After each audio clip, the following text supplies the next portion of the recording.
नमस्कार साथियों, आपका मेरे YouTube चैनल में स्वागत है। आज बहुत ही महत्वपूर्ण विषय लेके आया हूँ। ये जो आपके सामने आदेश दिख रहा है, मध्य प्रदेश स्कूल शिक्षा विभाग मंत्रालय वल्लभ भवन भोपाल, आदेश क्रमांक 1/14/2009 20:1, दिनांक 27/7/2019।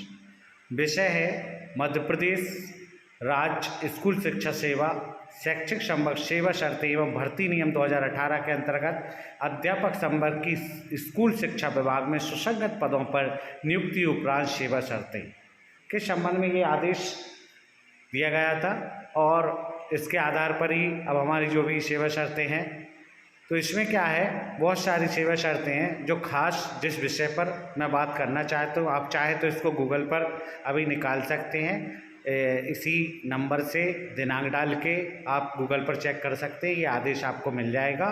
इसमें बहुत सारी शर्तें हैं। बाकी जो क्रमोन्नति और पदोन्नति से संबंधित शर्त है वो यहाँ पर 3 नंबर क्रमांक में है। तो यहाँ देखें 3.1 में देखें, भर्ती नियम 2018 की अनुसूची 4 में अगले पद पर पदोन्नति हेतु 5 वर्ष का अनुभव निर्धारित है। इस प्रयोजन के लिए अध्यापक संवर्ग में की गई सेवा, स्पष्ट लिखा है यहाँ पर कि अध्यापक संवर्ग में की गई सेवा अवधि को गणना में लिया जाएगा। उदाहरण के लिए, यदि कोई व्यक्ति अध्यापक संवर्ग में वर्ष 2015 में नियुक्त हुआ, जैसे मान लो यहाँ पर वर्ष 2015, इसमें उदाहरण भी दिया गया है कि वर्ष 2015 में यदि कोई व्यक्ति नियुक्त हुआ है, संवर्ग में संविलियन हुआ है, तब 1/7/18 को उसकी नवीन नियुक्ति प्राथमिक शिक्षक के पद पर हो गई है।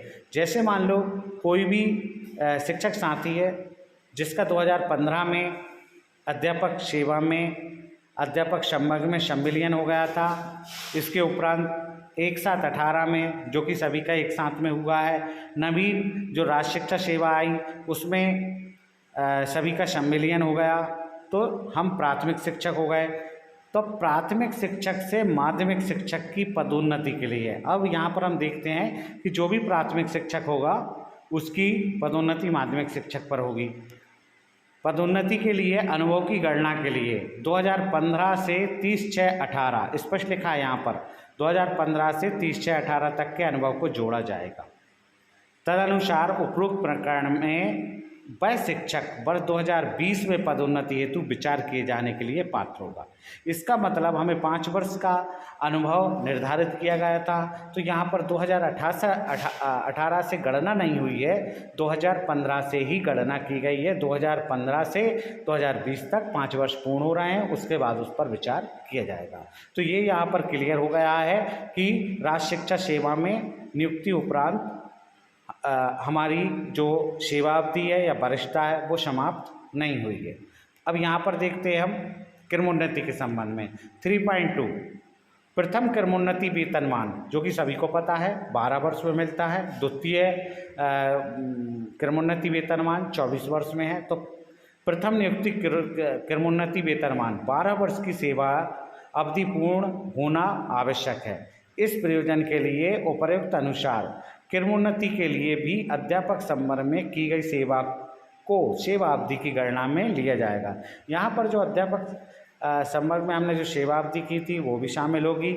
और यहाँ पर ध्यान रखने वाली बात है कि अध्यापक संवर्ग में संविदाशाला शिक्षक को नियुक्ति दिनांक से, ध्यान रखना, नियुक्ति दिनांक से यहाँ पर वरिष्ठता मिलेगी। योग्यता एवं अन्य शर्तों की पूर्ति करने पर वरिष्ठता का लाभ क्रमोन्नति के लिए प्राप्त होगा। इसके लिए भी उदाहरण दिया गया है।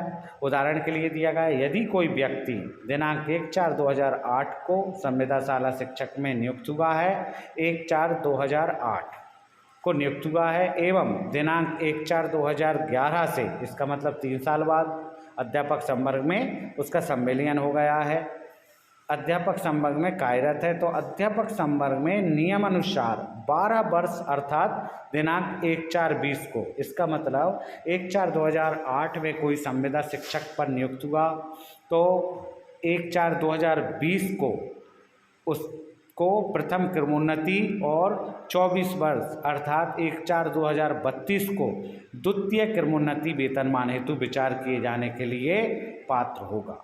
तो यहाँ पर ये क्लियर हो गया है कि संविलियन उपरांत, नियुक्ति उपरांत हमारी वरिष्ठता जो है वो समाप्त नहीं हुई है और हमें जो क्रमोन्नति है जो कि 12 वर्ष निर्धारित की गई है प्रथम, और द्वितीय क्रमोन्नति है जो कि 24 वर्ष निर्धारित की गई है। तो क्रमोन्नति के लिए हमारे नियुक्ति दिनांक से गणना की जाएगी और 12 वर्ष पूर्ण होने पर हमें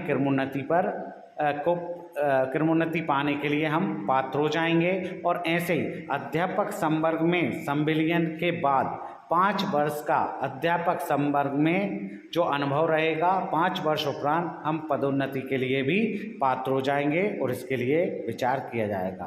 तो ये जो अफवाहें चलती रहती हैं, कई सारे व्हाट्सएप पर मैसेज चलते रहते हैं कि हमारी क्रमोन्नति क्यों नहीं हुई है, जानकारी के लिए आप चैनल को सब्सक्राइब करें और शेयर करें। धन्यवाद।